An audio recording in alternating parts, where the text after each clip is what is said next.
నెల్లూరు జిల్లాలో రాష్ట్ర వ్యాప్తంగా ధాన్యం కొనుగోలు ఖరీఫ్లో కానివ్వండి, రబీలో కానివ్వండి జరిగే సందర్భంలో వైఎస్ఆర్సీపీ ప్రభుత్వం గతంలో చేసిన అరాచకాల వలన రైతాంగం మనం కష్టపడి ఏర్పాటు చేసుకున్న ఒక వ్యవస్థ పూర్తిగా నిర్వీణం అయిపోయినాయి.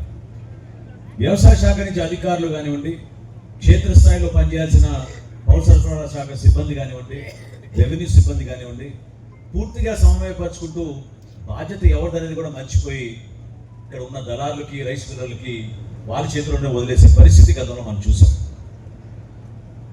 లోతుగా వెళ్తే మన రాష్ట్రంలో ఎక్కడ లేని విధంగా ఒక నెల్లూరు జిల్లాలోనే 85 కోట్ల రూపాయలు ధాన్యం కొనుగోలు చేసినట్టు అవకతవకలు చేసి ఆ రోజున్న అధికారులు, ఆ రోజున్న యంత్రాంగం అపార నష్టం కలిగించారు రైతాంగానికి. ప్రభుత్వం ఎప్పుడైతే సీరియస్గా స్పందించి దానిపైన యాక్షన్ తీసుకున్నామో ఆ రోజు నుంచి ధాన్యం కొనుగోలే మానేశారు. చాలా విచిత్రం.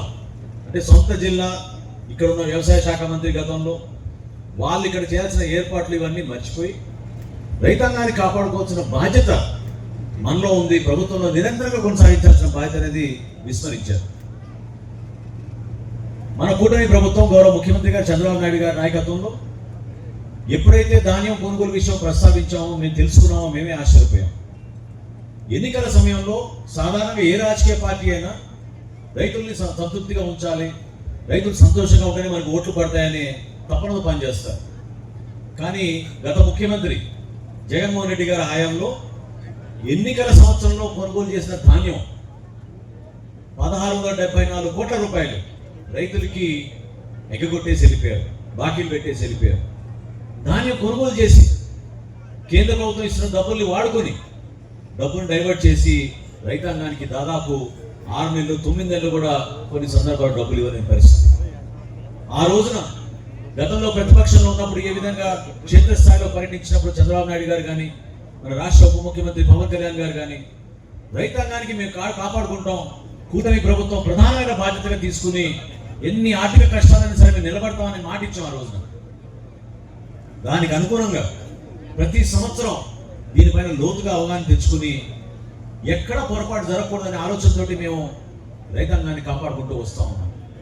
ఈ సంవత్సరం చాలా గర్వంగా చెప్తున్నాం మీకు, ఎందుకంటే వైఎస్ఆర్సీపీ ప్రభుత్వం ఉన్నప్పుడు మన రాష్ట్రంలో కొనుగోలు చేసింది కేవలం 29 లక్షల మెట్రిక్ టన్నుల ధాన్యం 2024లో. మన ప్రభుత్వం వచ్చిన తర్వాత 34 లక్షల మెట్రిక్ టన్నులకు మనం పెంచాం. ఈ సంవత్సరం ఎన్నడూ లేని విధంగా 51 లక్షల మెట్రిక్ టన్నుల ధాన్యం కొనుగోలు చేయడానికి రైతుల దగ్గర నుంచి మనం సిద్ధమవడమే కాకుండా 11,130 కోట్ల రూపాయలు ధాన్యం డబ్బులు చెల్లించాం. అందులో 10,750 కోట్ల రూపాయలు 24 గంటల్లోనే రైతులు చెల్లించాం. మీ పేరు నమోదు చేసుకోగానే మీకు ఆటోమేటిక్ గా ఏ మిల్లులు మీరు తోలుతారని అడుగుతారు కంప్యూటర్లో. దగ్గరలో ఉన్న 3 మిల్లులు మీకు అవకాశం కల్పిస్తారు. ఆ 3 మిల్లులో మీకు నచ్చిన మిల్లే మీరు ఎంపిక చేసుకోవచ్చు.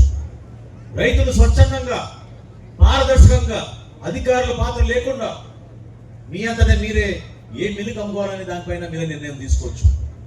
అదేవిధంగా రైతు సోదరులు కూడా వాట్సాప్ ద్వారా మీరు పలానా రోజు నేను ఖచ్చితంగా నా సరుకు నేను తోలుకుంటాను, పలానా మిల్లుకు తోలుకుంటాను, ఆ సమయానికి తోలుకుంటానని మీరు వాట్సాప్లో మెసేజ్ పెడితేనే అధికార యంత్రాంగం అంతా కూడా అప్రమత్తమై డైరెక్ట్గా కొనుగోలు చేయడానికి మీకు అవకాశం కల్పిస్తాం. పొరపాట్లు జరుగుతూ ఉన్నాయి, నా దృష్టికి వచ్చినాయి. మీడియా మిత్రులు కూడా మనస్ఫూర్తిగా నేను అభినందిస్తున్నాను. ఎందుకంటే ప్రతిరోజు మీరు పడుతున్న ఆవేదన, మీరు ఎదుర్కొంటున్న కష్టాలు ఎప్పుడు కూడా మీరు హైలైట్ చేస్తూనే ఉన్నారు. గౌరవ శాసనసభ్యులు, గౌరవ మంత్రివర్యులు అందరూ కూడా ఒకే మాట మీద నిలబడ్డాం. రైతుకి కష్టం రాకూడదు, ఏం చేయాలి దీనికోసం. కొంతమంది మిల్లర్లు కావాలని ఇబ్బంది పెడుతున్నారు, గోదాలు సక్రమంగా సరైన సమయంలో ఇవ్వడం లేదు, ఇచ్చిన గోదాలో కూడా నాణ్యత లేదు. అదేవిధంగా ట్రాన్స్పోర్టేషన్లో కొంచెం సమస్య ఉందని చెప్పారు. ఇందాక జేసీ గారు కూడా ఉదయమే నాతో డిస్కస్ చేసినప్పుడు దీన్ని ఏ విధంగా మార్పు తీసుకురావాలో ఈరోజు సాయంత్రం కలెక్టరేట్లో ఒక మీటింగ్ ఏర్పాటు చేసుకున్నాం.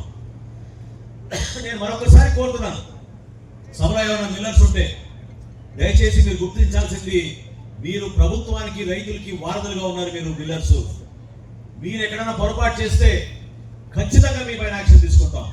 ఎందుకంటే యాక్షన్ తీసుకోవాల్సిన బాధ్యత కూడా మా పైన ఉంది. మీరు ఏ విధంగా కష్టపడి తరతరాల నుంచి మీరు ఒక మిల్లు ఏర్పాటు చేసి స్థానికంగా మీరు కొంతమందికి ఉపాధి కల్పించి రైతు సోదరులకి మీరు అండగా నిలబడాల్సిన బాధ్యతని మీరు మర్చిపోతే అది గుర్తు చేయాల్సిన బాధ్యత కూడా మా పైన ఉంటుంది. తప్పకుండా అటువంటి మిల్లర్స్ పైన మేము యాక్షన్ తీసుకుంటామని ఈ సందర్భంగా నేను తెలుపుకుంటున్నాను. నెల్లూరు జిల్లాలో ఎంతో ఆదర్శవంతంగా ఇతర జిల్లాలతో పోటీ పడి దిగుబడి చేస్తున్నాం. ఇప్పుడే వ్యవసాయ అధికారులు కూడా నా దృష్టికి తీసుకొచ్చారు. గతంలో 3 పుట్టీలు వస్తుంటే ఇప్పుడు 4 పుట్టీల వరకు దిగుబడి జరిగింది ఈ సంవత్సరం. ఏ విధంగా ధాన్యం మీరు ఆలోచించి ఇతరుల కన్నా పోటీ పడి ఎక్కువ మీరు పండిస్తున్నారో దానికి సగుణంగా మేము కూడా మీకు ప్రవర్తించి ఆ విధంగా మేము ముందుండాలి. ఎక్కడ వ్యవస్థలో పొరపాటు ఉన్నా ఆ వ్యవస్థలో ఉన్న పొరపాట్లని సరి చేసుకోవాలి. ఇది మా బాధ్యత. ఈరోజు రాష్ట్ర వ్యాప్తంగా 48,30,30,000 మెట్రిక్ టన్నులు 7,87,000 మంది రైతుల దగ్గర నుంచి మేము కొనుగోలు చేశాం. ఒక నెల్లూరు జిల్లాలో ఎందుకు రావాల్సిన సమస్య చెప్పండి? ఇక్కడ పొరపాటు ఎక్కడ ఉంది? అధికారుల్లో పొరపాటు ఉందా? మిల్లర్లో పొరపాటు ఉందా? ట్రాన్స్పోర్ట్ వ్యవస్థలో పొరపాటు ఉందా? లేదా కష్టపడి పనిచేసే మన కూలీ సోదరులు హమాలీ లేకపోవడం వల్ల పొరపాటు ఉందా? గోతాల విషయంలో పొరపాటు ఉందా? గన్నీస్ బ్యాగ్లో ఇక్కడ పొరపాటు ఉందా? ఇవన్నీ మేము సాయంత్రం కల్లా అవగాహన తెచ్చుకుని దీనిపైన ఖచ్చితంగా మేము స్పందిస్తాం.